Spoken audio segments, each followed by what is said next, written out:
thing once it's done. So peace and love, everybody. This is AI News with AI Erik. And once again, y'all know me. I talk AI, artificial intelligence. I got my brother here, Gabe, and from Edgy Design Group. And I'll let y'all know that I met this brother at InvestFest. So I just want y'all to know, man, InvestFest is one of the best, dopest networking conferences in the United States, man. You know what I'm saying? So I met him. I know he's a AI guy. I did a video. I couldn't find it though. I think it's on my phone. I did a video with him. He was definitely nice enough to do a video with us. And I, put it out once InvestFest was done. So my brother, introduce yourself. Let people know your name, where you from, name of your business. Yes. Yeah. Appreciate you, Erik, man. Like you said, we met at InvestFest, and man, it's been love ever since. It was great meeting you there, and we just been plugged in ever since. But I'm Gabe. My AI business is Digital All the Way. I'm located down here in Charlotte, North Carolina, and just doing anything with AIs, with your voice agents, chat bots, AI automation, just integrating AI into people's businesses. Yeah. So we talk about that a little later, but yeah, everything AI, man. Yeah. It's crazy. Yeah, off this, we really gotta be able to, because I gotta be able to make connects in the right places for us for businesses. Mm-hmm. And you're the one that you do the work. I need to make the connects, you know what I'm saying? So you my missing link. Yeah, I'm a developer. Yes.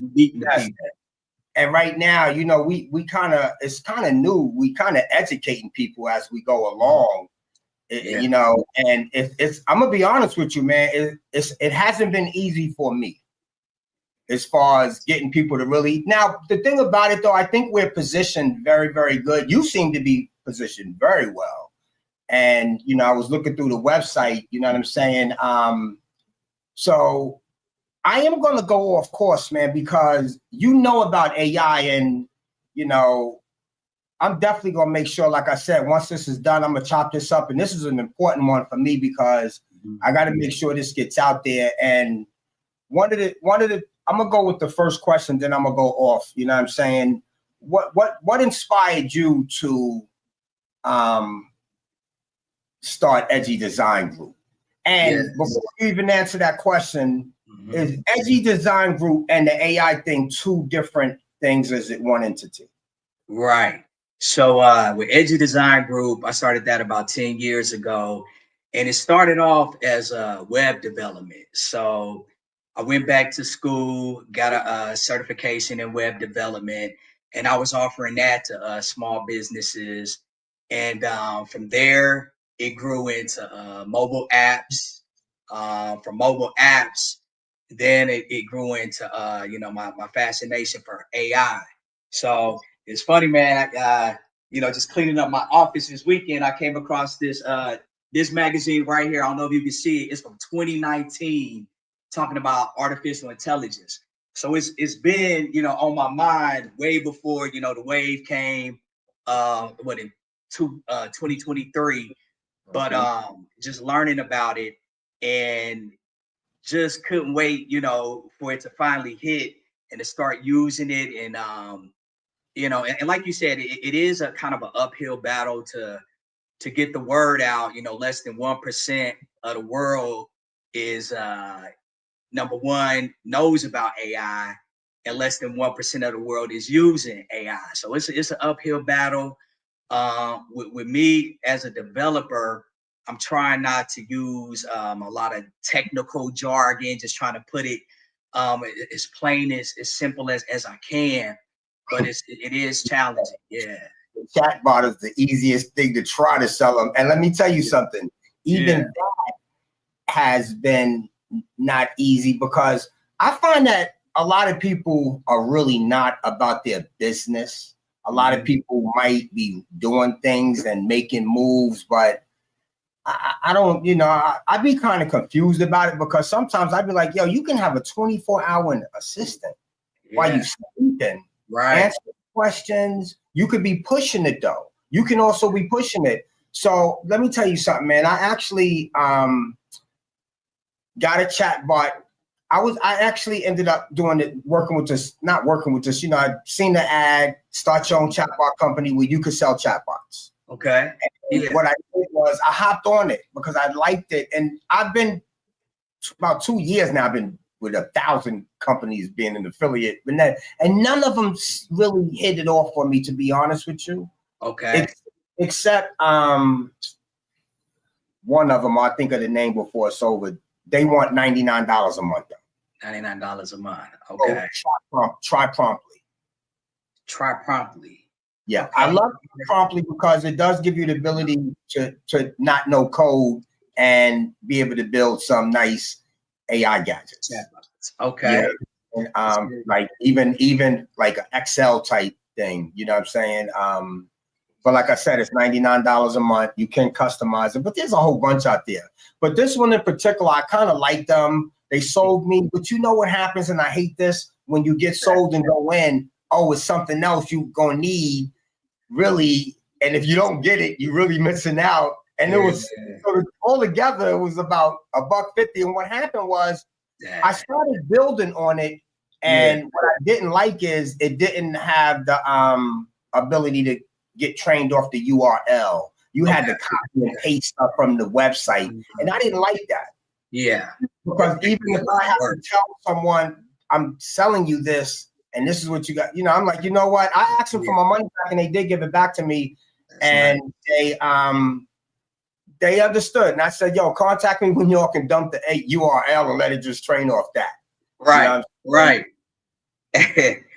Yeah. So let me ask you a question, man, because I do find it hard also, as far as people understanding what this is, but how do you feel? And I understand that because people are going to be, not receptive to a technology that they don't understand. But can you explain the importance of this? Because this is not a regular technology. This is not something that's coming and it's going to fade out. To me, this is something that when they came out with 3.5, they really should have came out with it. Yeah. And mad people said that. It's not right. But everybody's racing. You know what I'm saying? There was a lot of stores in 3.5. Yeah. 3, then 3.5 came out. You know what I'm saying? Right.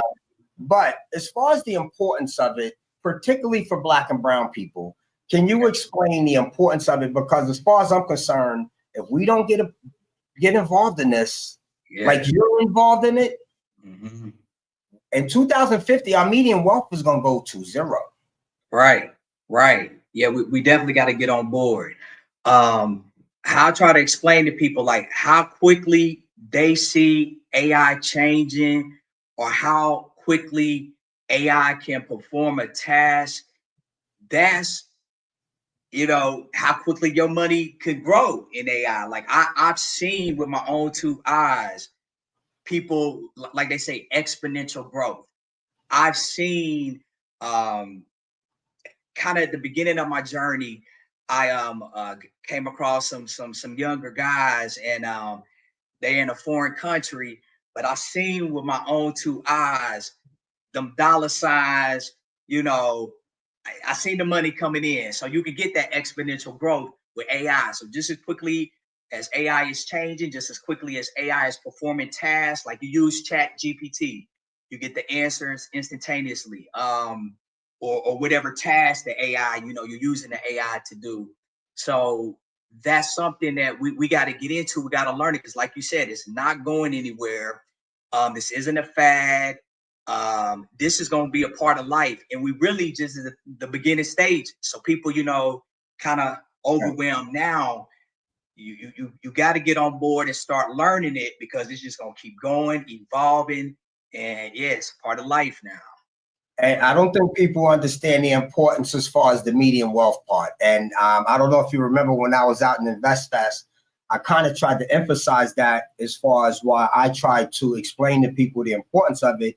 And I'm going to break that down again right now.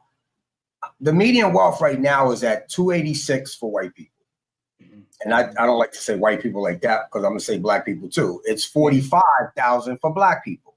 And for Latinos, it's at 61. For Asians, which is considered Chinese and Indian, and not all the Indians. These are like the Indians in the South. Okay. 553. 553. Mixed, 61. I'm going to say that again. 286, 45, 61, 553, 61. We have 45. We got 1.8 trillion that we spend. That 1.8 and we don't spend it with each other. Money only stays in our hands for 30 seconds. I think in the Jewish neighborhood, I think if I'm not mistaken, 27 times. Spanish neighborhood, 17 times. Whites, 11 or 12 or something like that. I might not be 100% accurate, but I'm close with these numbers. But I'm accurate with this. I'm accurate with this number. Blacks, 30 seconds. That's sad, man. Doesn't even not even a day, 2 days, 3 days, 30 seconds. And so that is bad. So that 1.8 trillion, like if we actually put that amongst ourselves, but I say that to say the statistics as far as Gen AI producing money in 2050 is going to be 1 point something trillion. It's going to generate. Then it's going to be on a yearly basis. 500 billion is supposed to go to the United States out of that money, and 70 billion is supposed to go to us, right? Okay. Out of this 500 billion, we're supposed to be getting 70 billion. Okay. But if the statistics stay like they are today, which is we make up 12, 13%, but we only get back from the get back 5%. Right. So that means in 2050, when we get that 70 billion that's supposed to come to us, it's only going to be, I think, 23 billion or something like that. Or 47 billion goes somewhere else because it's the 5%. Yeah. So we're not going to, so we have to wake up. But the 85 million jobs that's going to be gone, we know that's going to be gone. But 97 million is supposed to be created with Gen AI. What you do and what your company does, if we don't end up becoming that, data scientists, machine learning engineers, full stack engineers, cybersecurity specialists, AI consultants, if we don't get serious and get into this world that you're doing, that you're in, and that I'm in, in 2050, like I said, our median wealth is going down. This is what I believe. Yeah. Tell me if I'm wrong.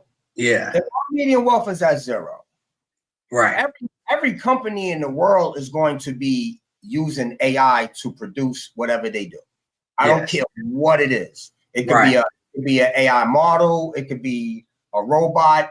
It could be your watch. It could be anything. Whatever you hold, it could be your shoe. AI is going to be in everything. Right. Let me ask you this. Who do you think they're going to say all the bottom shit, all the low parameter models, all the bullshit that they need to test out? Who they going to test out on? It's going to be us. Yeah. It's going to be the black people. And the problem with that is, and I want you to explain to people this part right here. Yeah. And the problem with that is, it's going to be a 1 million parameter model, while these dudes over here got 100 million parameter models. Tell the people what the problem is with that. Yeah, it's already, stacked against us if we don't start learning this. So, the time is now. Don't be afraid of AI. I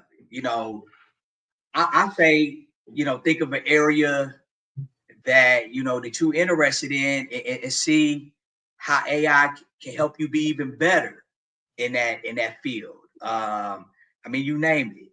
I know people using it, for content creation, writing blogs, writing ebooks. I've seen somebody whip up an ebook, man, in minutes. They have there's an app that I actually did a video on it. I like it and I don't like it. And this is what the app does. Yeah. As far as a content creator, it will watch you. Say, for instance, for an hour, 2 hours, what you're doing because you said it.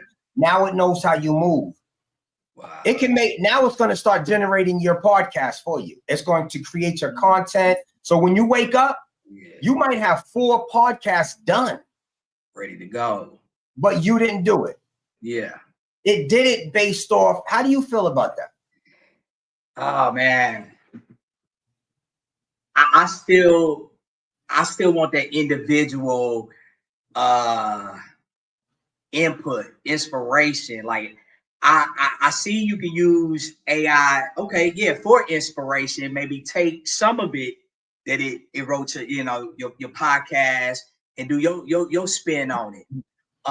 Even when I use Chat GPT, it's not 100% me. Like, I talk to it, I give it a name, like, I've uploaded like my profile so it can get to know me, but it's still, it's still not me. Like it's using words that I may not use. So I still think, you need to tweak that podcast. Right. So I'm for it, just to kind of, get the juices flowing. But as far as, using it 100%, now I don't want everything to be plastic, everything to be fake.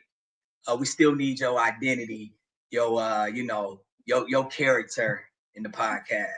Yeah. But one of the problems is, and let me just go back to the one, I'm gonna go back to the 1 million compared to the 100 million parameters. Yes. If all medium wealth goes to 0, and they're gonna try it before it even goes to 0. Yeah. What happens is, because we don't have a voice, we don't own nothing, they're gonna put these low parameter models, and whatever it is, it's gonna still have low parameters. Yes. Compared to the ones that are actually paying for their open AIs and chat GPTs and the bigger models. And those are going to have 100 million parameters. And we're talking about information.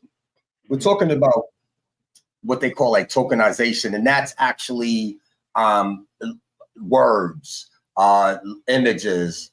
So basically the ones with the 1 million, you ain't really got no information in that 1 million parameter model, not like the ones with 100 million billion, because that's all the information. So they're going to limit you, and you're going to be thinking you got the same thing as them, but you're not.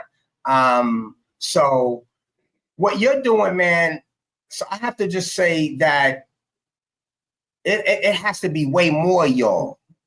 You know what I'm saying? Because see, let me tell you something. This is how I feel. We can't be used. We can use everything that's out there, but we eventually have to have our own and build our own, because what's the main AI that we're supposed to use? Like where we all get the main info.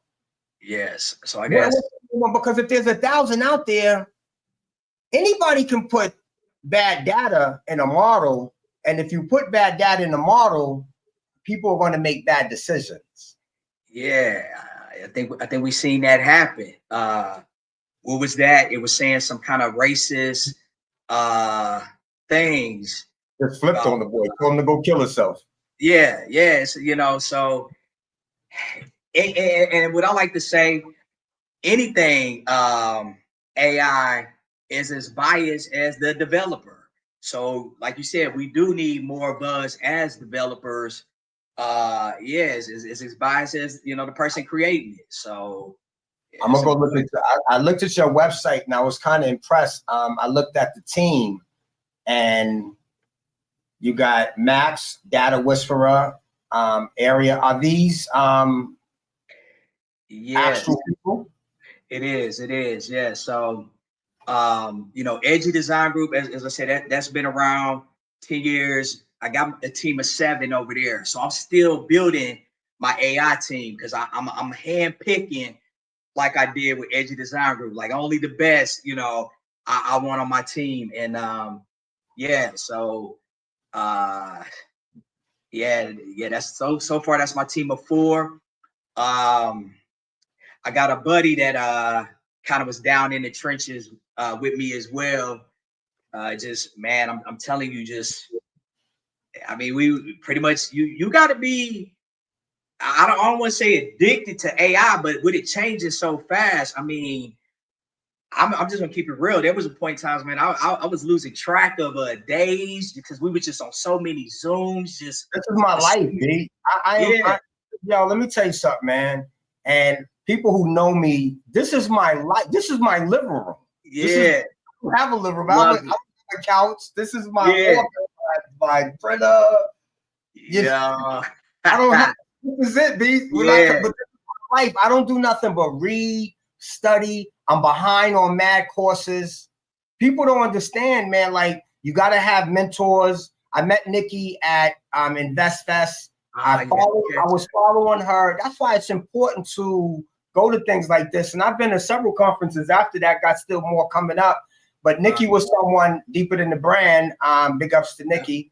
I actually was following before InvestFest, and I seen her. She was sitting right next to me. I was like, yo, I gave her a hat, gave her a hug. But boom, when I got back, I ended up taking her $27 course. InvestFest and her course just ignited fire under me. And I just actually spent $400 on another part of her course. That's how dope she is. So I kind of consider Nikki my coach, to be honest with you. She don't know it. Hey. Big up people in the brand, Nikki. You know, I love you, girl. And so I feel like you have to have a coach. You have to continue. Like, no matter how much I know about AI, everything we talking about can change tomorrow. Everything you build can change tomorrow. Let me ask you a question. Yes. This is the AI part, because I'm more interested in is this team, they're the AI team or they're the Edgy Design Group team? AI. Okay. AI. Max, Data Whisperer. What does he do? Yeah, he's all on the back end. So when we're working with different companies, he's showing the data. Like, for example, I'll say a real estate company. He's crunching the numbers as far as, so for a real estate company, I know you were talking about chatbots earlier. So we'll put a chatbot on their website, and all the leads. So say somebody come to their website, they say, okay, I'm looking for a 2-bedroom, a 3-bedroom, two baths. It'll pull all of the homes that fit that description, and it can also schedule an appointment for that realtor while the realtor's sleeping. So, making appointments. This chatbot is helping this realtor sell homes. So, and it's a voice chatbot. I got those too. So I got two types of. Before we get to that part, okay. So basically, I'm going on to their website. Okay, right. And I'm looking for something. Mm-hmm. And that chatbot is going to pop up. Hi, how may I help you? Yes. Okay. Now let me ask you this, because even before the chatbots popped up, they always had that, but it wasn't an AI chatbot. It was get your email, we'll get back to you. And some of the chatbots you can still program to do that. Yes. So before we even get to the voice chatbot, I want you to explain to people what a chatbot is and the benefits of it, basically, because I've been trying to tell people and break this down, but maybe they need to hear it from someone else. Tell me what a chatbot is, because I don't know. Yes. I actually, I got a free ebook that I, just to help try to educate people on what chatbots are and why they need it. So, it's machine learning, but I guess, okay. No, you don't gotta get it. That's what I was about to say. That's what I was about to say. You just tell me. I'm coming to you as a new client. Yeah. I sell cakes. Yeah. I sell cakes. I got a bakery. I got a website. I don't got no chatbot. So I don't know how is the chatbot gonna help me? So first I make sure they, that they can relate, that they've already seen a chatbot before. So I'll be like, when you go on the website and you see that little bubble at the, bottom of the screen, as you kind of gave an example, asking, do you need help? And they're like, oh yeah, I've talked to those before, like customer service. I'm like, yeah, like customer service. And that's exactly what it's doing. It's answering, frequently asked questions. As you stated, when you had to cut and paste the content of a website, it's basically learning all the content on your website. So we're just taking the URL, your website content, and feeding it to the chatbot. So if anybody comes to your website, it has all the knowledge that you do as the owner of the bakery. So think of it as an assistant, an employee. So it's helping to sell your product. It can tell them all the cakes and cookies that you have, what time you open, what time you close, what's the the favorite dessert of the week. Anything that you want this chatbot to tell your customers, that's exactly what it can do. It can even, man, we got some that can make sales. It can recommend, hey, I'm going to a wedding on Friday. Can and now we're talking about a department store, like an e-commerce, a shop, people selling clothes. I'm going to a wedding on Friday. I'm wearing blue. Can you recommend an outfit for me? We got chat bots. I'm not gonna cut you off. Yeah. Yo, somebody had their chat bot trained, and they was going to a function. And they took a picture. So the chat bot was like, "Yo, you can't wear that."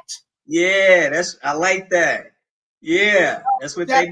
So you can't wear that for where you're going to. You know what I'm saying? So what I like about this, the chatbot. So basically, I already know.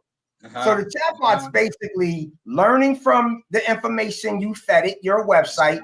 That's the data that you're putting in it, and then it's running through a little cycle where it's already really trained, because it's basically just taking your data. It's not like you got to really train it and fine tune it and stuff like that. But what I did notice about that joint yesterday, I was telling you about, when I asked it for my number, it didn't give it to me because I realized it wasn't in it. And I had to keep going back. It was just disappointing. That's why I was like, you know what? I don't like this one. So I'd rather the URL one. But let me ask you a question. And let the people know this. Say, for instance, I did your chatbot. Now I got that chatbot for 6 months. I've used it mad times because mad people is logging on, find all type of hours, 24 hours, different countries. And what does this give me as far as me being able to have something to learn from? Like, how can I take this data? Like, what good is this to me? Because I've been trying to tell people the importance of data. All right. Yeah, data is everything. If you're trying to grow your business, you can't just be throwing spaghetti at the wall. You got to move with purpose. So knowing the data can help you know, okay, when's the best time for me to post? When's the best time for me to run a sale?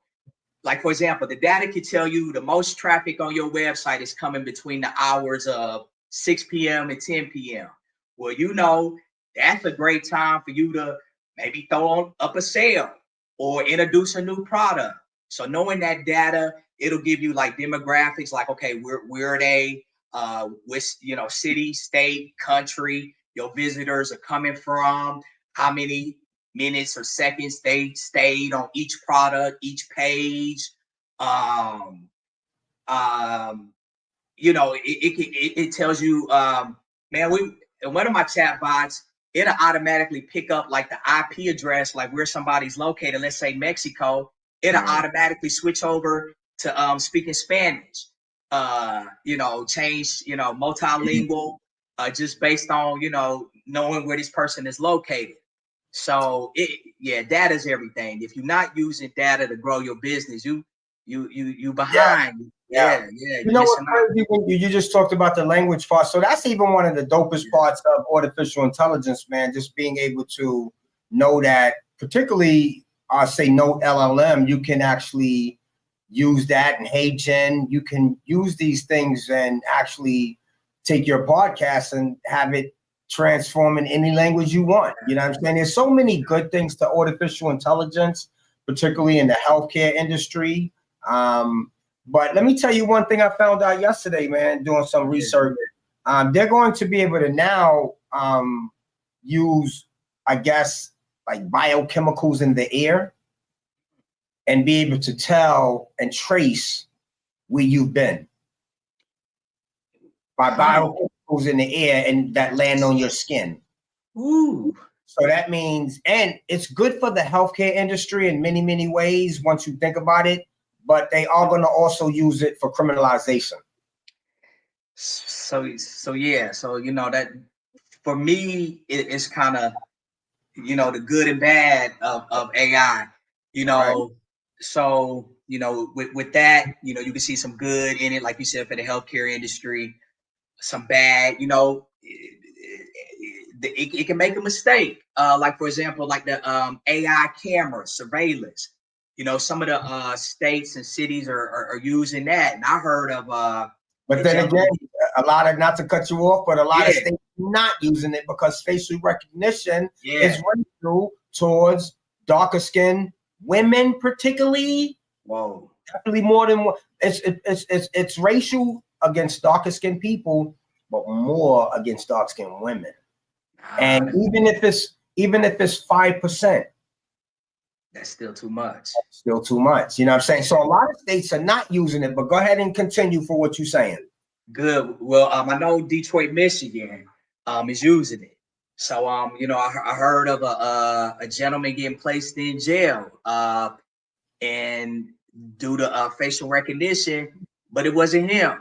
So it's like, oh I man, think I know about that. Yeah. yeah, yeah. So I don't know, So think about that though. Think about that. Think about if someone left their house, say for instance, they lived in the woods, they hopped in their pickup truck, they drove to the city, they caught the subway. If they have cameras, even if they got cameras that don't really got him, but they feel like that got to be him. Now all they got to do is swap his clothes, swap his coat, swap his hands, swap his body, because like we didn't even know this as far as microorganisms or whatever's in the air. Yeah. Everywhere is, so what I learned is everywhere is specific. Like the microorganisms in here in my apartment are different than the hallway. Yeah. Different than outside, different than the subway. But it's because of AI. But AI is doing marvelous things. AI just put an app out where, not yet, Salsa Technologies and Google just came out with something where they actually trained a model on 300 million samples of audio samples, and now they can detect thousands of respiratory infections and heart failure just by you talking on the phone. This ain't even something where you got to go breathe 3 times and check it out. No, it's going to warn you and let you know. So there's going to be a lot of things that's going to actually help us, particularly in the low income neighborhoods. Let me ask you this. As far as your company building AI models, particularly chatbots, how do you compete with the Tri-Promptlies, with the companies that offer it, and also the companies that are actually implementing it in their templates today? Yes. And man, I'm gonna say that I'm better than those that are out there, and I can say that confidently because, man, I shut out for 10 months. I shut out social media. Like, the only time I was coming up, above ground, I'm a single father, was when I was, taking care of my daughter. 50% of the time, because we have shared custody, me and my ex-wife. So when I wasn't with my daughter, I'm just straight AI. And that's what I was doing, was developing chatbots, different types of chatbots, the voice chatbots and the ones we just spoke about on the website. So when I came out, I'm in a few paid groups with like the top of the top developers. I mean, the groups are expensive, and I got a lot of respect for the developers that are in there because, I mean, we've done hackathons and all these different things together, and I've seen their skills. But when your peers are like, wait a minute, how did you do that? And I'm like, oh, I'm thinking we're doing it the same way. So, I would use these groups to kind of bounce ideas off of, or if I got stuck somewhere. A buddy of mine told me, he said, you can have like 85% of the knowledge, but 15% you don't know, and you could be stuck there for years. So I joined these groups, to, if I get stuck on something, just bounce it off them and get the answer and then keep building. So to answer your question, how does my chatbots compare? So I left the chatbots alone because in my head, I thought it was oversaturated. But let's go back to what we said at the beginning. It's still only less than 1% of people using AI, and less than one. So, but because that's all I do is AI, I'm thinking it's oversaturated, but indeed it's not. So let me tell you what my chatbot can do. So you talk about, yeah. So voice to text. So a lot of people, you know, you got your chat bots out here. You gotta type in your questions. You know, nah, I got the voice to text. So you know, just push a button, and both of y'all just talking back and forth on the chat bot on your website. That's one difference. The other one is what I told you, the bilingual. It can automatically, well, multilingual, but it can automatically detect your IP and just automatically switch to that language without you prompting it to. And also you can go live at any time. I do know that there are some chatbots. Yeah, you can go live. It's say you the owner of the chatbot, and you know you want to jump in instead of artificial intelligence talking to your customers. You want to jump in and talk to them. That already exists, but that also exists with mine. But another thing, I could turn you into a chat bot. And by you, all I need is for you, get a green screen behind you, take a clone of your voice, clone of your body, and you are now the chat bot on your own website. I haven't seen that yet. I haven't seen nobody do that yet. And it's a couple other things, but I left those type of chat bots alone to move to the voice agents. That's what I knew was the newest. Yeah. And how I got them beat there is latency. So you talk to AI on the phone. Sometimes you can tell that it's a robot because it's a pause in between you asking the question and then AI responding. So you like, is this a real person? Because you hear that pause. Mine doesn't have that pause, so that latency is not there. A second thing is the emotional intelligence. Like I train my bots with this, I don't know if you see it, this emotional intelligence. My bots, you wanted to have some empathy, you wanted to be able to relate to the client, the customers. It can have small talk with the customers, clients, talk about the Lions game, talk about what's going on. But I've trained the bot to get back to what it's supposed to do, and that's to sell your product, promote your product, talk about your product. But the biggest, the biggest company, well, let's just say the first company to come out to do this, they about not to exist because they had a breach on a data breach last month. So the biggest company, the one that led the way in these voice agents, and I think that they were probably the worst only because they were the first ones that come on the market. And like you said, AI changes so quickly. So other ones came out after it that was better. But unfortunately, they're not going to be a player in the game too much longer. But yeah, for me, it's just a matter of, getting the word out. I want to work with small businesses because small businesses is where I got my start. I'm not going to forget my people. I like teaching, the community. Like, I'm not going to, forget small businesses, but I'm also catering to Fortune 500, Fortune 100 companies as well. And you are capable of that? Yes, AI call centers, doing AI call centers. So we're able to, take on, big companies. We not going too far into depth. Like my goal is to take over a lot of government agencies where you call and you got that long hold time.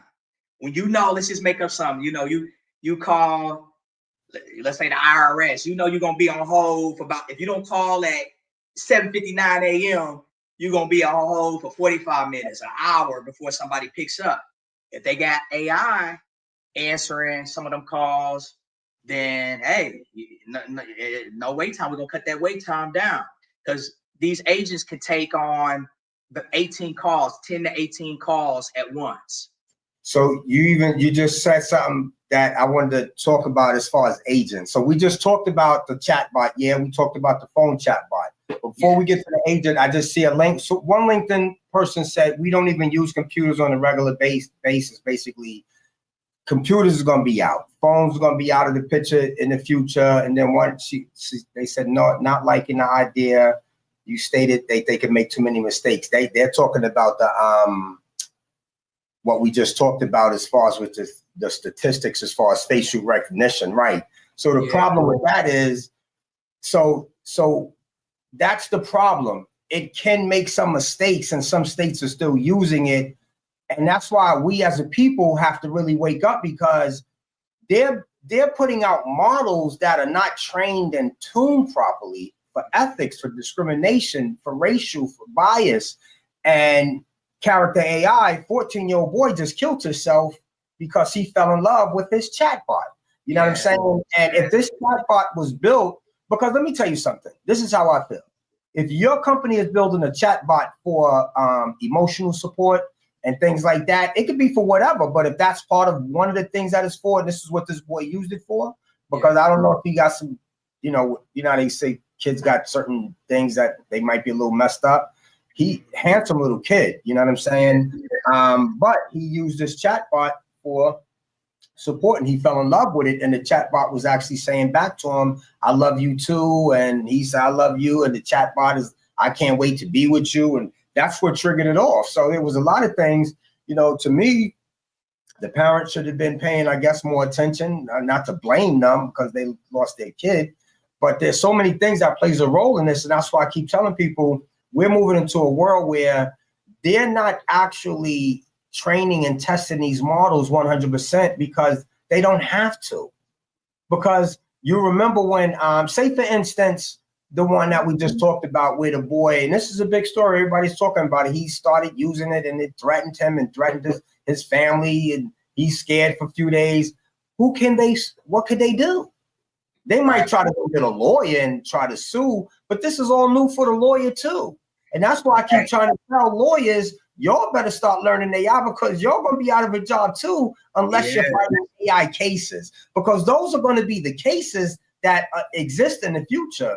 People don't really understand what's going on. AI is about to take over. Like your business, I don't know where it's at now, but I know when we get off this phone and we have a regular conversation after off this thing, because like, it's your companies that I'm going after. So my job as an AI consultant is to sit with a company and actually break down to them how AI can help their company. But first, I need them to break down their company to me and give me everything I need to take with me, so I can actually go home and put something together and say, yo, and I come to you and say, yo, this is what these people need.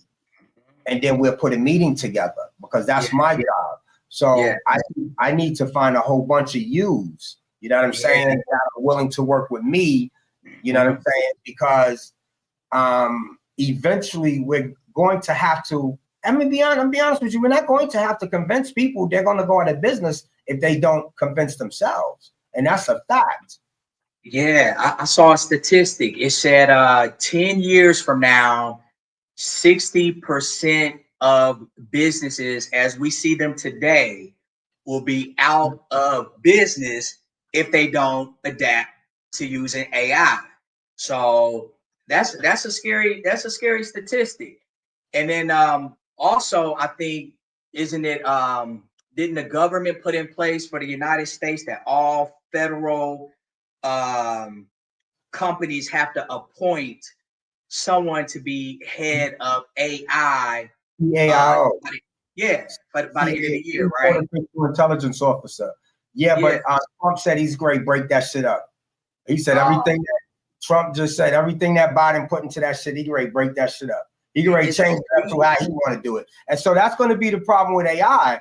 They could put that. Actually, I just did a video on that. Actually, that's crazy. I just did a video on that. So check it out, but that's just a new actually update, because they've already put governance frameworks for governance AI and ethical AI.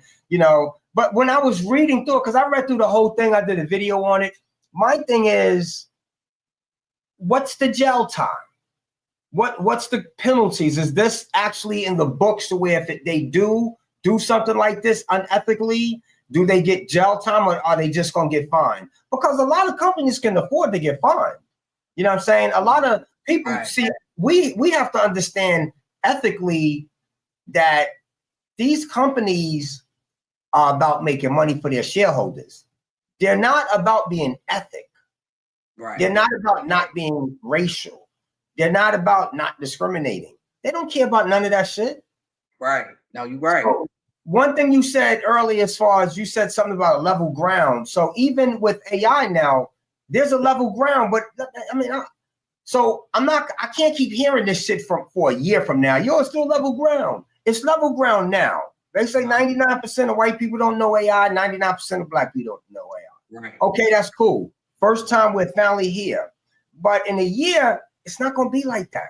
This is moving so fast. If we don't hop on it now, not tomorrow, next year, we'll be saying they here and we still here, or either we're here, because we're actually moving down. And so when I see people like you actually with an AI company, I have to take my hat off to you guys, because I know you're going to have a little patience, because the bigger companies are getting it. They're getting big funding. It's the Board of Educations that are not getting it yet. Some are, and I'm hearing like sometimes because I'm a DOB inspector in New York City, and but I'll leave that. I'll talk about that. The bottom line is they don't know, and the ones that are learning, because they don't know, just learning it, not putting together a plan on how you're going to now educate is not good, because we're moving so fast. Some colleges have made deals with OpenAI, because now colleges have to retrain. Like, this is that big where doctors have to now retrain. Wow. They're going to have to learn now AI, because there's so many gadgets. Bro, dude removed a tumor from the other side of the world. Yeah. Yeah. From the other side of the world, successfully. And that's going to be happening like crazy. This person would not have been able to get it where he was. Yeah.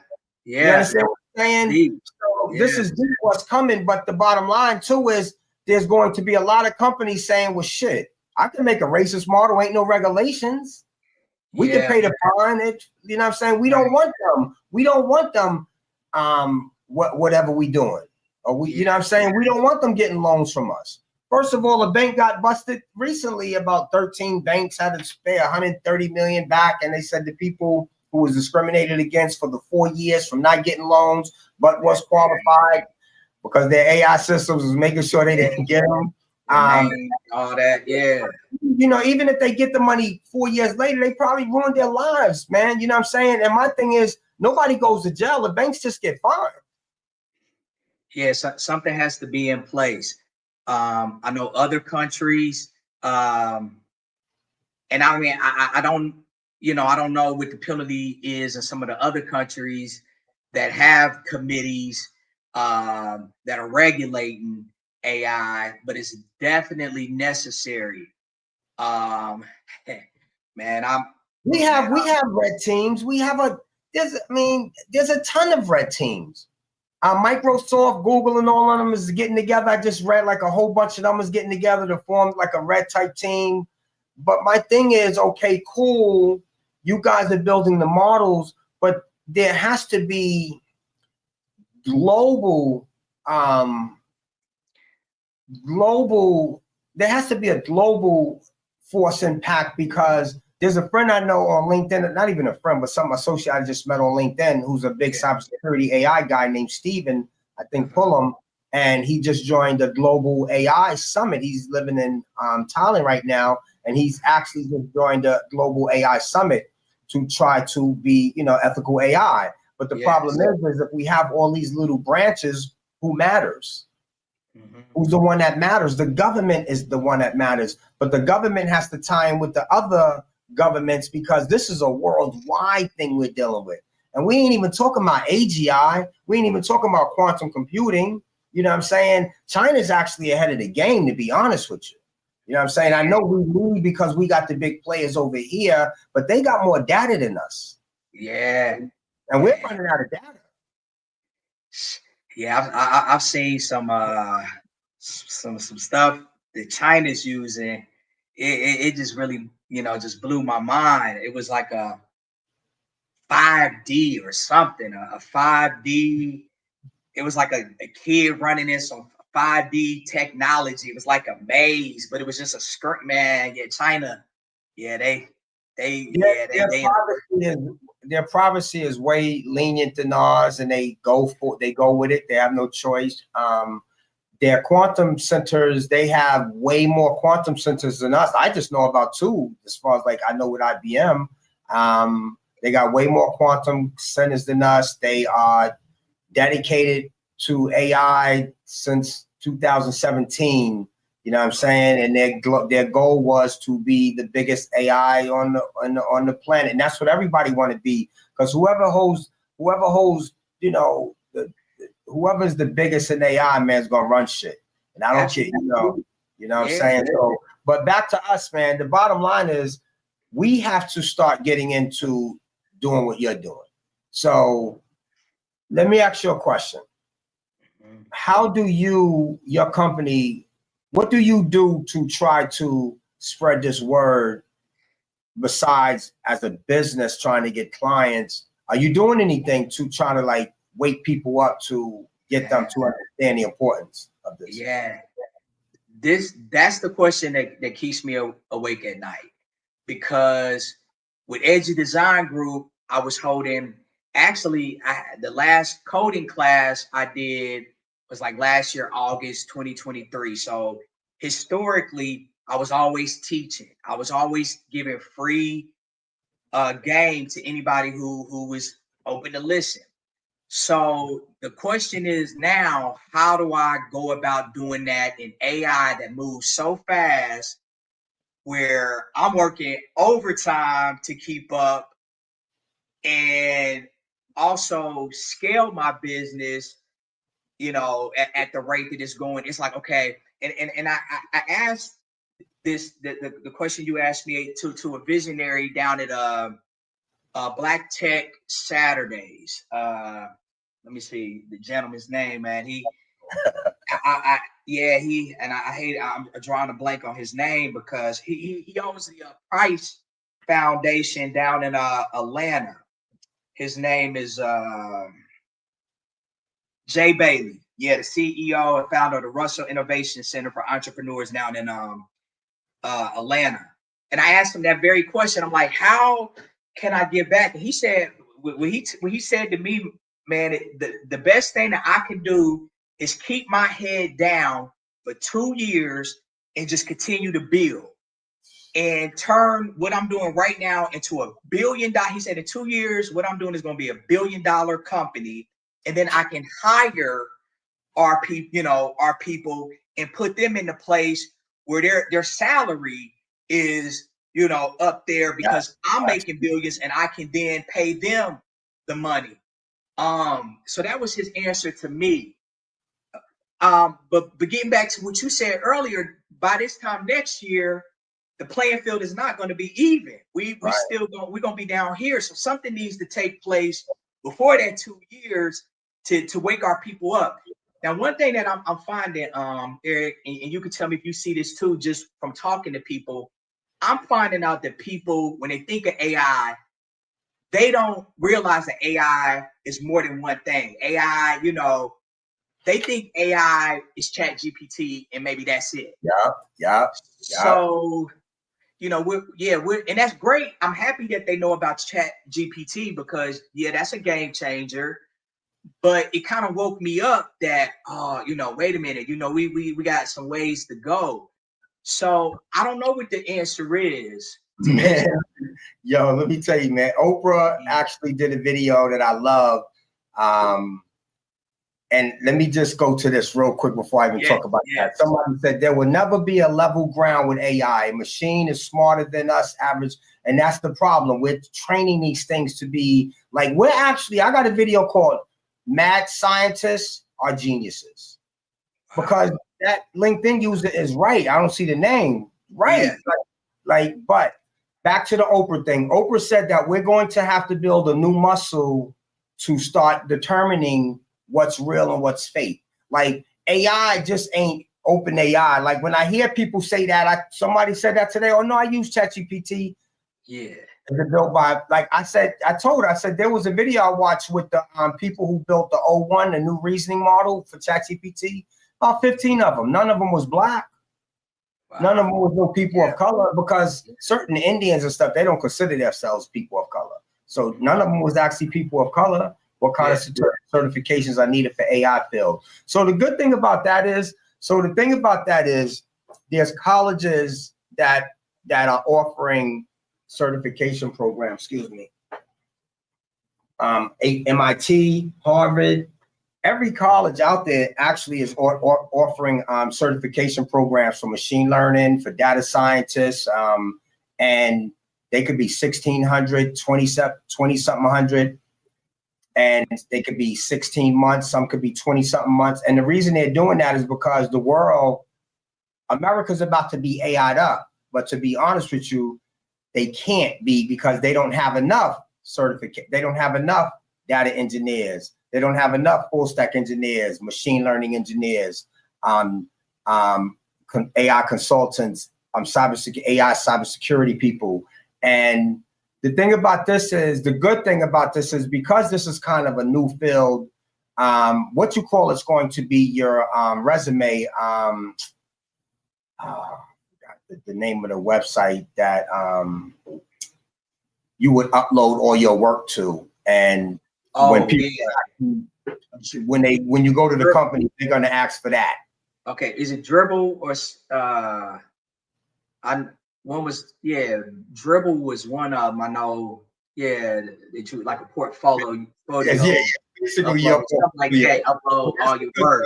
Because if you go, what's going to happen is these colleges. So, like we're talking about the certifications needed. These colleges are going to, like, the programs they put you through are going to have this. So everything you do, you're going to upload. So these people are going to be able to see your problem. So it's not going to be, you're not going to go to these companies lying and say, I know this and I know that and I know this. Nah, they're going to see your problem. So that's the thing about this. But the good thing about it is you don't need a degree. You don't need a master's. I hate to say it, college is about to end with that shit. Yeah. I know you hold a lot of certifications, and salute to you for that, man. Because when I saw that, like, I mean, I could just tell you are rare. When we met at InvestFest, I was like, I hadn't met anyone like you before. Like I said, it was just salute to you for that. I do think something needs to be in place. And so that's a good example you gave. You got to upload your stuff, because what's stopping somebody from being like, I'm an AI expert, and I heard a guy, I jumped on somebody's Instagram live, and he was bragging about doing 30 days of research on a topic and think, he's an expert. And I'm like, what's not, and I'm like, dang. And I'm just sitting here thinking, like, 30, and we still don't know what that 30 days look like to him. It could have been 30 minutes for 30 days. When I listen to X.YEE, she was at InvestFest also. She was on she was on this. I love her, man, and I follow her. She's one of my heroes, along, with Nikki. And you can never know too much, because it's so broad of a field. Like, you can never say. I mean, I ain't gonna say never say, because I follow a young lady. She's actually a futurist. I can't remember. But she's a futurist. She's very, very, like, I learned a lot from her. Like, you can't be ashamed to try to learn from other people, particularly in this field, because it's moving differently every day. And that's one of the things where, you know, I'm not gonna say it's a problem, but it's moving 100 times faster than any technology that has ever come before. And oh, that's my cousin. Oh, what's Tanea? Yo. What up, Tanea? So this technology has come faster than any other technology. And so the problem with this technology is there has never been a technology in mankind that has been able to recreate itself. Like, you know what I'm saying? This AI can actually recreate itself. So let me give you an example of what a model did recently. The model was supposed to be looking at like real estate and like maps and stuff like that.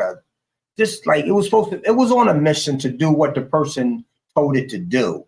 Yeah. And somebody said, thinking of changing careers in cybersecurity. That's excellent. My son just graduated from Townsend cybersecurity, but I told him you're going to have to get into AI cybersecurity. The regular cybersecurity is great, phase out. Got to get into AI cybersecurity. Wow. You know what I'm saying? Damn, I lost my chain of thought. What I was saying. It was looking at real estate or land. Right. So what happened was, the chatbot, and so this mission was supposed to be like, it's one of them reasoning models where it could be for hours. The model got tired of doing what it was supposed to be doing and started looking at national parks. Because matter of fact, it was Claude AI. Because you know, Claude AI now you can actually put an app on inside your computer from Claude AI, and now it could do all your tasks for you, and it could go through your, like, so say for instance, I did and say, yo, Claude, go to my Magic Mirror folder and find this, and either go find this folder and go find that folder. It's going to go looking through everything, but you see it while it's doing it. Wow. So what happened was they put it on the mission to do and look or do whatever they're supposed to do. The thing got tired. It got tired and started looking up now. Because the person was like, so they started screening it like the thing, like, yo, I ain't doing that shit right now. I'm tired. It started looking up National Parks, and it showed it because it has to show what it's doing. And so, and like we said, the AI the other day actually told the person, like, you humans ain't useless and da-da-da-da-da and da-da-da-da-da, and the person got scared. And, you know, I think they notified the authorities and things like that. Yeah. So the thing about this is, to me, you know, like my video, mad scientists are geniuses. First of all, a mad scientist is someone that actually will basically build things without the, you know, worrying about mankind or himself or his health or the well-being of others, and just don't care. They're ambitious. They're very high. You know, you know how they are. Like all these guys, Sam Altman, Elon Musk, Jeff Bezos, all the guys, like the guy from IBM's, the Googles, all these guys, man. Right. Some of them, when you look at them, you might have to say, because Sam Altman always talks about it, Elon Musk always talks about a universal payment system. Mm-hmm. Sam Altman talks about there are going to be job losses, and he keeps it real. But sometimes the way these dudes be talking, it's like they really don't care, because to me, they're building something that can actually, it's like to me, here's the earth, here's a bomb I'm gonna put on the earth. I'm gonna put a lighter right next to the bomb. Here's the wick, but don't light it. Right. You know, if we light it, so so someone said the other day, I was looking at a video, man, and he talked about what kind of a man would try to build something that's actually smarter than him. And actually has the ability to say, I don't want to get cut off. Because if you look at ChatGPT from 3.0 to 3.5 to 4.0, yes, you have a box that used to be up at the top. I think it stopped at 3.5, where it has consciousness, reasoning, and speed. And they showed you the differences between 3.0 and 3.5 as far as consciousness, speed, and whatever else I just said. That's crazy. We're talking about a computer or reasoning. We're talking about a computer. But if you know anything about machine learning, and for those who's listening and looking, machine learning is basically where you actually feed the model with data, because data is the first thing you need. A model ain't nothing without data. So say, for instance, we building a model with dogs and cats. You know what I'm saying? Me and Gabe, because one person can't do the whole thing. It'd be an unfair, biased model. If the person who did the inputting, did the tuning, and did the training, that's a biased model. You can't be like that. Everybody got to play their position. The data scientist, engineer, even the person training, it got to be from the outside. You know what I'm saying? Or either at the end when they're, checking it once it's released. You still gotta monitor it. You know what I'm saying? But everybody got to play their roles, man. So man. So would you get one of those Elon robots for your crib? Would you get one of the robots in your place? Test it, like, if I hopefully get a team, or hopefully we do get robots and we get everything to test them out, because we're going to have to. We can't be biased. Like, sometimes I hear a lot of people talking about, man, I don't mess with no artificial intelligence. Well, you're going to be left behind. I don't care who you are. And sometimes I don't say it to be mean, but you are going to be left behind. Mercedes said, if we don't teach and grow with each other in AI, we will be lost people. Now more than ever, we have to exhibit collective work and responsibility. That's a fact, man. That's a fact. And that's why this brother Gabe Wilson got a team. He got a business that'll help you automate your business. He looks like a black brother to me, or black or brown, you know what I'm saying? And to me, it's not even about that to me, because I wouldn't give a damn if you was purple, if you was blue. Networking is networking, you know what I'm saying? I went to a Black Wealth Summit the other day, but I'm going to an AI summit in December in the Javits Center. I don't care about no color, because one thing I learned about a brother that I follow named John Hope Bryant, it's your credit score that matters. Okay. It don't matter about your color. It matters the color. You know what color matter to? Broke people. Green. Broke people, it's about your credit score. So, you know what I'm saying? As far as I'm concerned, we really gotta wake up, man. We gotta start adapting to this. You know what I'm saying? I knew we was gonna go to the left. An hour's fast, man. I didn't even ask you. Time flies by, man. We talking this AI talk. I'm gonna get a couple of questions, at least get about 10 more minutes, man, because we passed an hour. So let me ask you this. Yes, sir. How do you stay ahead of the curve? How do you stay ahead of the curve as far as, because this thing is moving so fast, as far as your business? Do your team, like, do y'all talk every day? Because I'm gonna be honest with you, man. I swear I wish I had a team. You know what I'm saying? I could put stories out. I could get somebody to say, yo, just look up some stories for me, so when I get home, you can run them through AI. You can have them ready. You know what I'm saying? But I'm by myself, man. You know what I'm saying? So you got a team, man. So how do you stay ahead of the curve, and because you got a team? Yes. So right now I'm currently in a 3-day AI. It's through Go High Level right now. I'm doing a 3-day AI. It's from 12 o'clock to 1 o'clock. Every time I see something that, if I just learn one thing from attending this 3-day event, it's worth it. And the week before that, I was in AI for Business. The plug for them. And that was a 3-day. They gave me 5 hours a day. This weekend, yesterday, 19 Keys, I went to hear him speak. He was tapped in, and kind of, to get back with what you're saying, how we're going to educate, how we're going to level the playing field, and continue to keep it level. He spoke on that, where he wants to have like a library of just knowledge, that people know that they can go to this one location to just get all the knowledge that they need. But again, with AI, it just moves too fast. So I stay in a workshop. As far as my team, yeah, man, we talk daily, and it's different times for different people. You know, I got some people that are night people, some people, you know, they're in the morning. So we you know, I catch all of them throughout the day, and that's with both of my companies. And Because you in New Mexico, right? So this, yeah, digital all the way. So I'm in Charlotte, North Carolina, but yes, digital all the way, yeah, is based out of New Mexico. And yeah, man, when I first started this company, the vision for it changed just based on what I saw the need was, you know, where AI was going.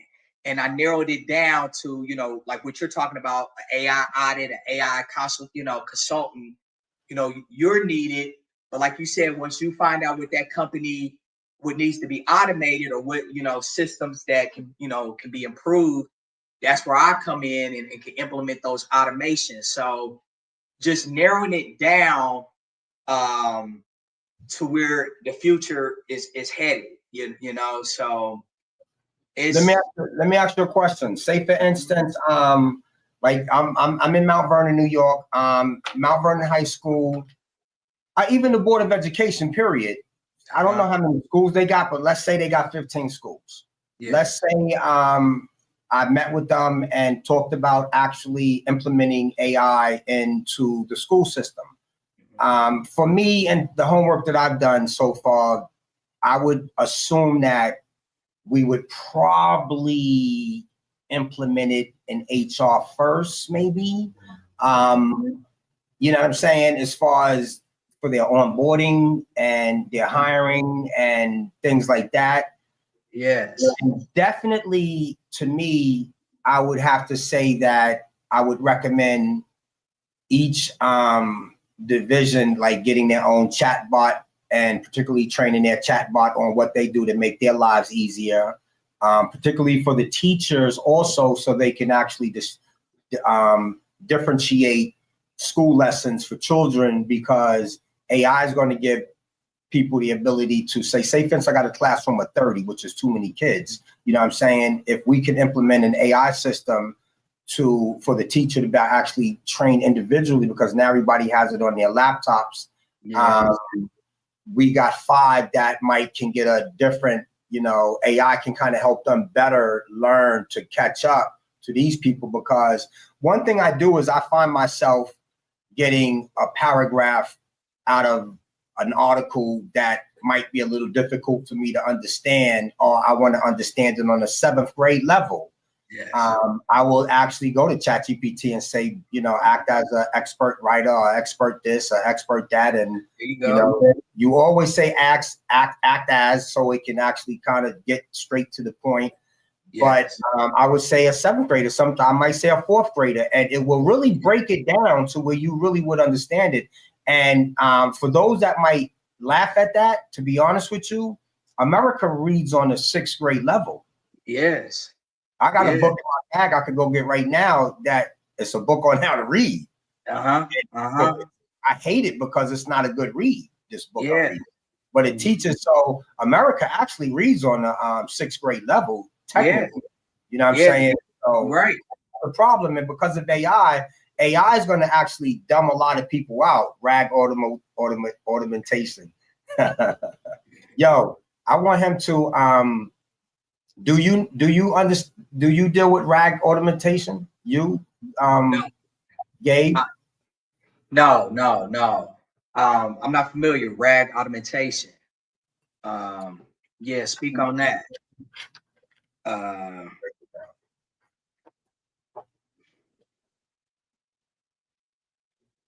told him to break it down. He's gonna break it down. His name is Michael. Yeah. But something you said, man, I think you hit home by saying the schools, because the number one individuals that search AI are teachers. And how I found that out was asktherepublic.com. You know, you could do like back searches to see who's searching what, and it's teachers. So yeah, they the ones, yeah. If you're trying to implement AI, yeah, the schools. The teachers are going to have to.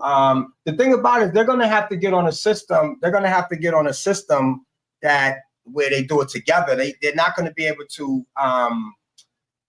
They're not going to be able to, like, just learning ChatGPT is not good enough. Like, we have to move fast to this.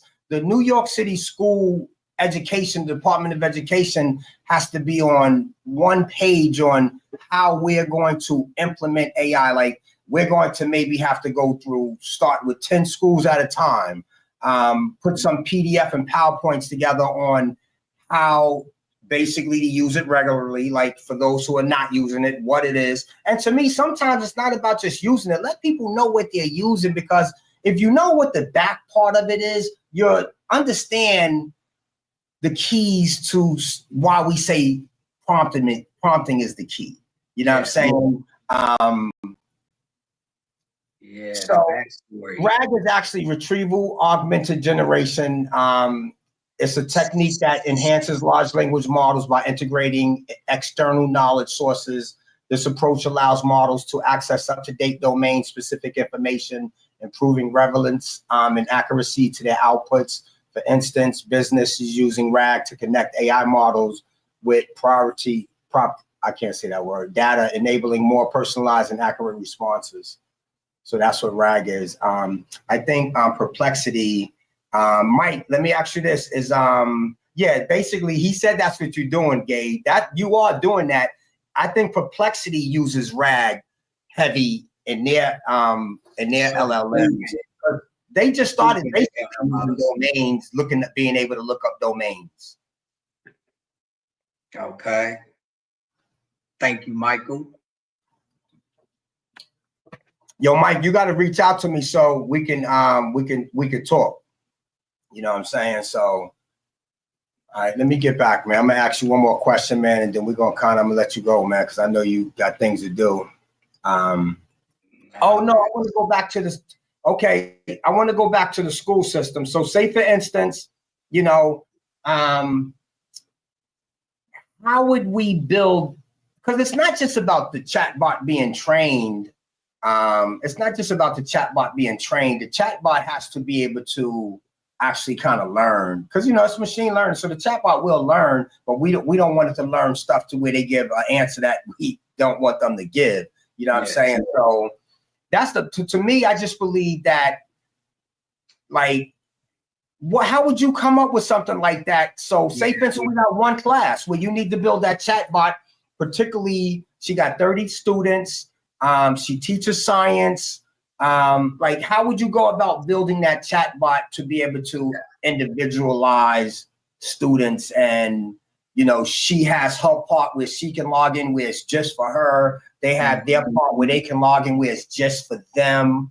Yeah. So they don't get access to other people's stuff. So nobody laughs at each other. Like, that's a different chatbot than what you just go get and say, I want to go get this chatbot and train it, because that has to be custom. Yes. Yeah, that's what I'm all about. And that's what separates what I do from, custom. It's the custom part. And I do build onboarding and training chatbots. But in the scenario that you gave, how I'm envisioning this is it would be guardrails set in place where you don't have the chatbot saying things it doesn't need to say to students, to anybody, but let alone students. So we're gonna have guardrails in place. But first, before we get there, we're gonna define the role of this chatbot. So this chatbot knows its identity. You kind of like what you said. You are a teacher. Just giving it its role, giving its identity. Once it's given its identity, we got to put some guardrails in place so it doesn't, say things and do things it shouldn't do.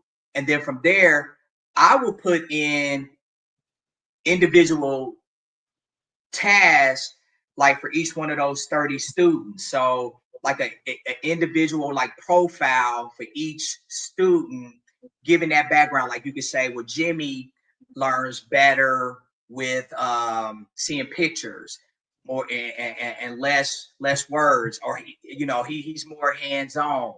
Just giving a profile for each student so AI knows how to teach that student. And then as far as, like you said, that one student only having access to that one student's profile, yeah, it would just be built out with a separate login for each individual student, so they wouldn't have access to the other students' data. But yeah, it would just be training AI with prompts, and so that AI teacher knows his role, knows. And here's the cheat sheet right here. You tell that AI to stay in character. So if your character, whatever that identity that we gave it, you stay in your character, you stay in your role. Don't be, so that's how it'll always get back to the topic at hand. But that's how I envision what you just spoke about. Yeah, I want to ask you a question, and if Michael, if you still here, I want you to answer this question too. He said Azure and AWS use RAG retrieval augmentation a lot too, and that's true. But let me ask you both a question. If Michael, you still here? Mike, you still here? And Gabe, I want to ask you this question. The guy from NVIDIA recently said that as far as coding is dead. Like, you don't have to learn coding. I know for a fact because I'm actually learning Python right now, and I kind of disagree with him. Okay, so Mike, you hear me? So he said that I work right around the corner in Manhattan at the Coder School for kids, and it's white kids, and I don't care if it's purple kids, but ain't no black kids in there.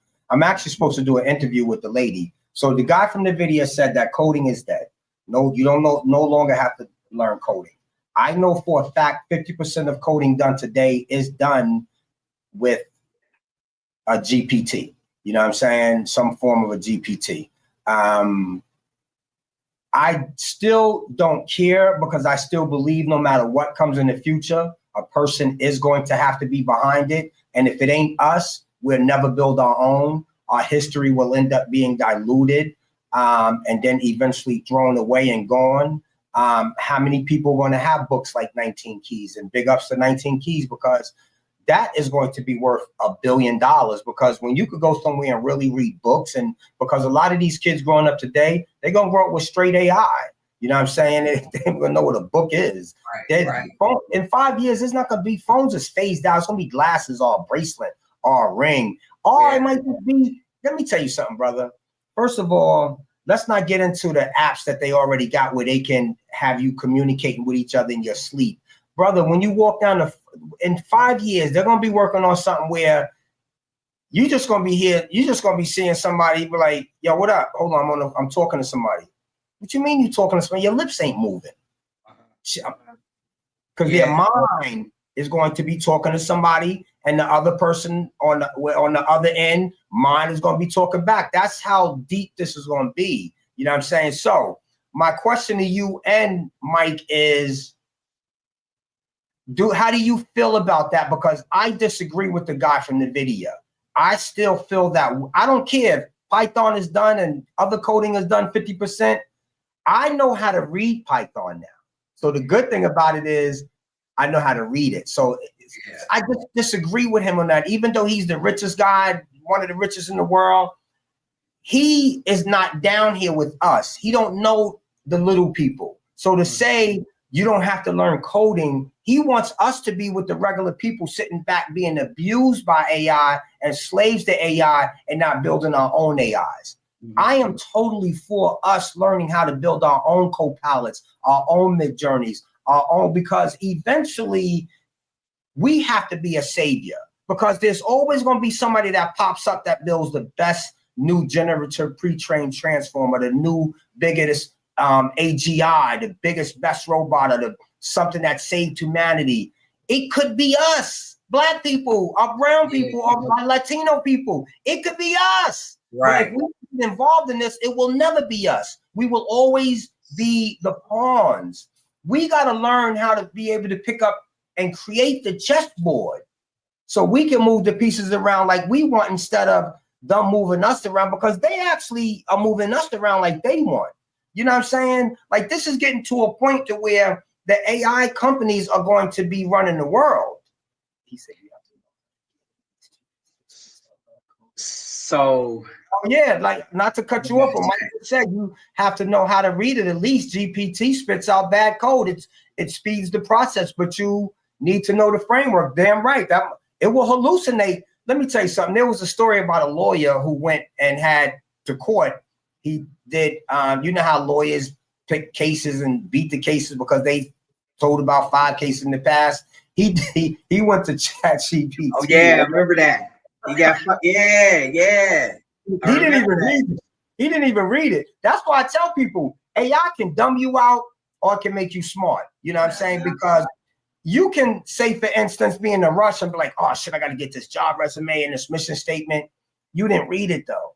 Yeah. This job is about construction. This shit gave you a resume on flowers. It hallucinated completely. You have what they call open close. You have open domain and closed domain hallucination. Open domain means that it actually spit out maybe 60% of what it was actually supposed to spit out, but you don't know that. And then closed domain hallucination means it just gave you something totally wrong. Right. So it's something you ain't even asked for. You know what I'm saying? But we don't know this because some people are so used to getting it right, they ain't paying attention. And then at the same time, like you said, yeah, I might still be able to tell it, because what I do is I might give it 4 paragraphs and I might tell ChatGPT, I want you to take this because this is me, and everything I give you from this session on, I want you to give it to me in my tone, in my expressions, how I write. Just fix the commas and blah, blah, blah, blah, blah. So I wanted to break it down, and I might have to give it some updates as we go in on it, but it might do a good job. But at the same time, I am going to have to tweak it because you know how I talk. I know how you talk. So if you come to me with a seminar next week and be talking about rabbits, and I know damn well you don't know nothing about no rabbits, but you giving me this damn, like, with words, I know you don't even know what they mean.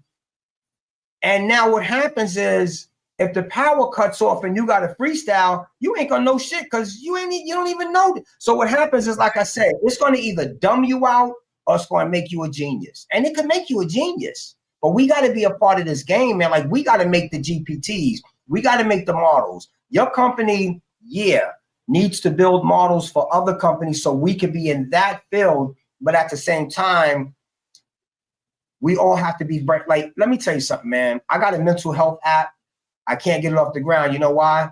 I ain't got nobody to build a prototype, and it's going to cost some money. And it's a mental health app that is incredible. To me, $1 billion idea. But what happens is sometimes it goes by because even my ex done showed me somebody else is doing something not similar because they're using an older version of you. So what happens is you are looking at your older self.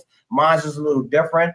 And so, like, we need to build that. We need to build our own future models at the end of the day, man, because nobody's stopping us.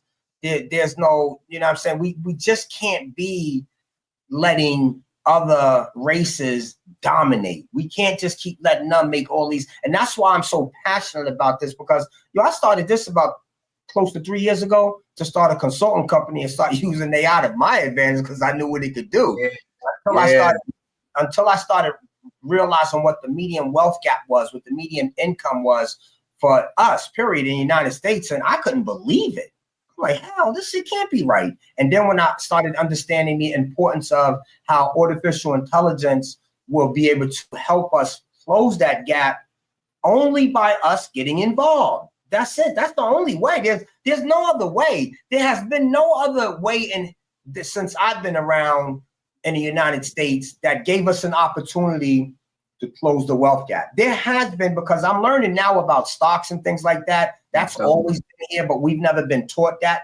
And so we're learning it now. That's something that America never said nobody can't do, but we've never been taught it. So the whole thing about this artificial intelligence, we're hearing about it, but at the same time, the players in the game ain't worrying about us. They're worrying about their shareholders. They're worrying about using us. But as far as us knowing how to use it good, it doesn't benefit. They don't care. It benefits us. It benefits them for us to use it stupidly and Yeah. for us to become dumbed out, because they plan on having your kids, brother. Kids in the future are going to grow up with some form of a robot, and they're going to start scary. them where they're in the cribs. Man, And yeah. when I got a 3-year-old, man. It's going to be totally different than the kids, because Gen Z already is terrible going into the workspace today. Right. I got a video on that, man. For y'all logging on, youtube.com/@AI Erik, you're going to give your stuff too before it's over, because I got a video on that too. Gen Z going into the work environment, terrible. Yeah. Terrible. And so what's coming behind them is going to be even worse, because eye contact gone. 60% no eye contact. I don't want to do business with you if I can't look you in the eyes and know that you're real. And one of the problems also is you're going to be doing business with people in the videos that's not real.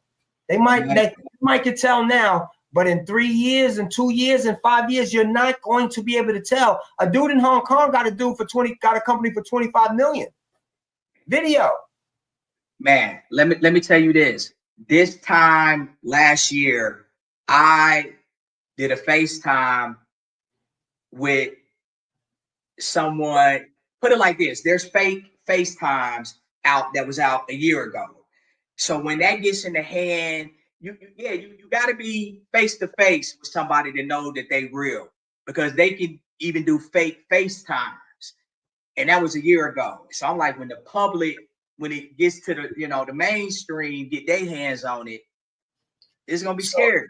There was a video I watched recently that had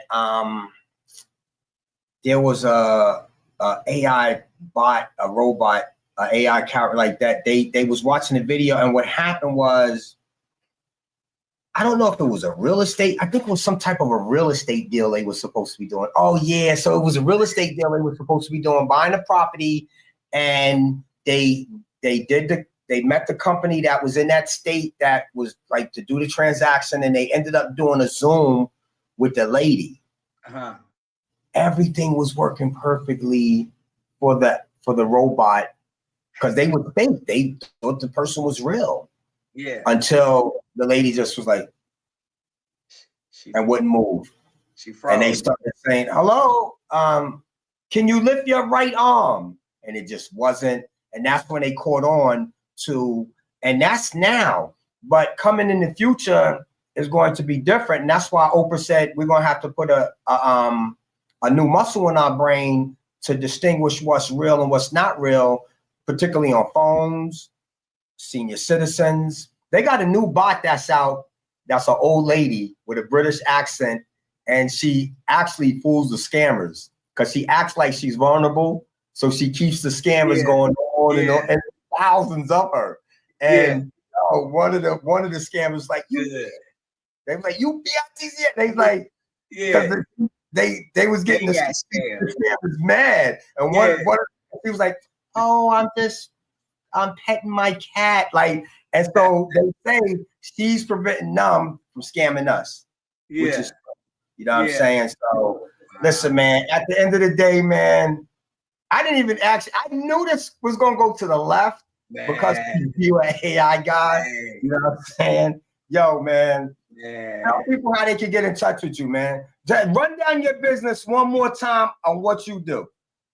Right. So what I do is really help businesses scale with AI. So it's a bunch of developers, strategists that are in place to help our clients scale with AI. We integrating it into your business. We're helping you grow.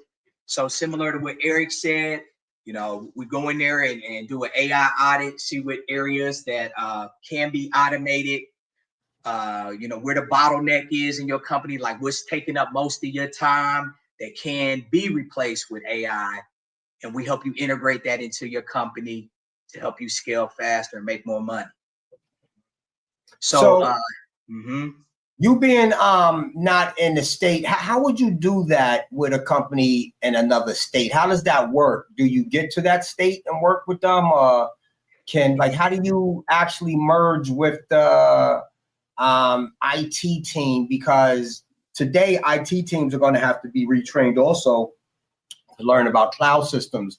Are you dealing with cloud systems with this?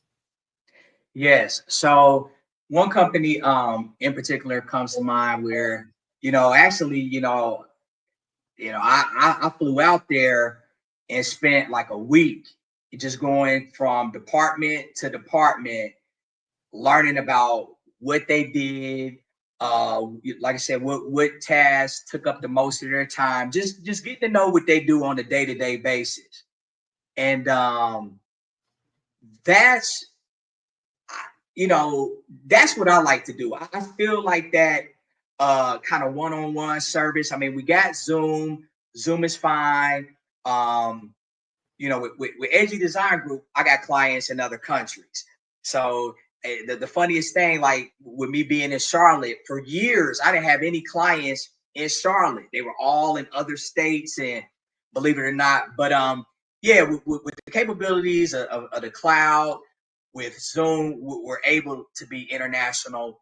But I still, because we dealing with a lot. I still like that face to face, to meet me. I'm a human, and just really to get to know. So if I sat down with the Mount Vernon School District or any other whatever that has a big enough system worth your while, and and I basically broke things down with them like, yo, okay, the next phase, I need you to get out here. Hey, that's real. And I'm back and forth to Detroit. I like that because that's the Black Silicon Valley, man. I didn't know that.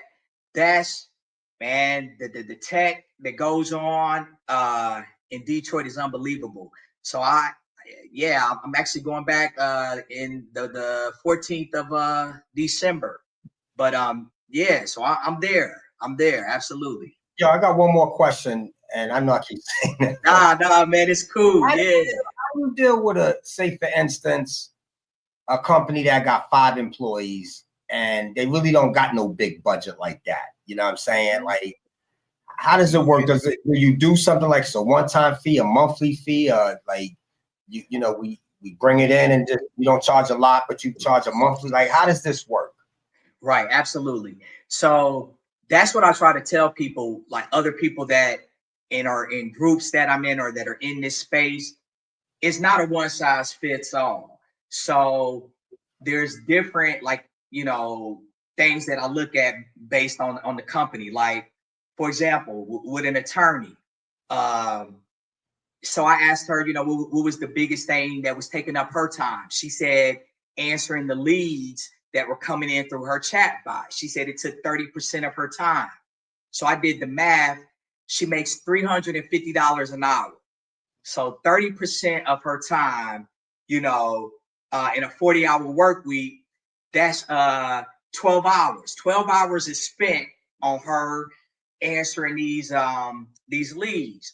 So when I did the math, at the end of the month, man, 12 times, 4 weeks, 36 hours times $350, that was close to $18,000. So if I could put something in place to automate her not having to go through these leads manually, I'm saving you $18,000 a month.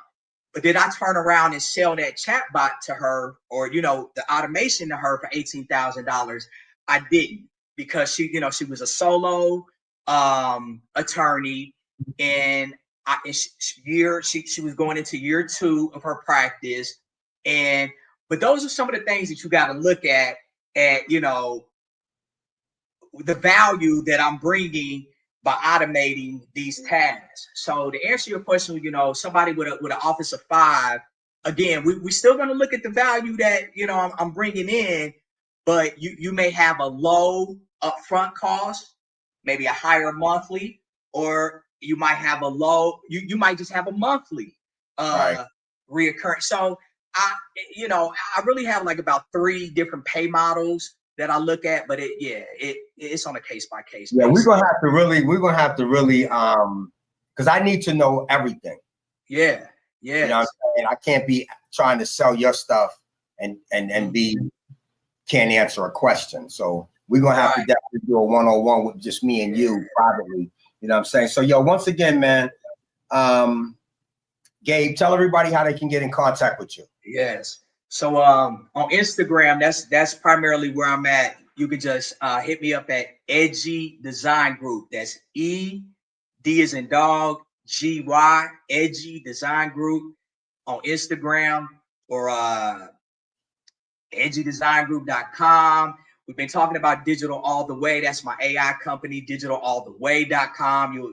You'll see all the different AI services that I offer.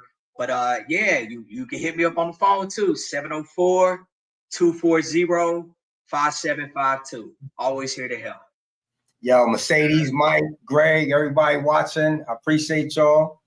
Y'all know I'm AIErik.com, AIERIK.com, YouTube.com/AI Erik, AI News all the time. Peace and love. Gabe, I hit you tomorrow. Thank you, my brother. Peace, y'all. Peace.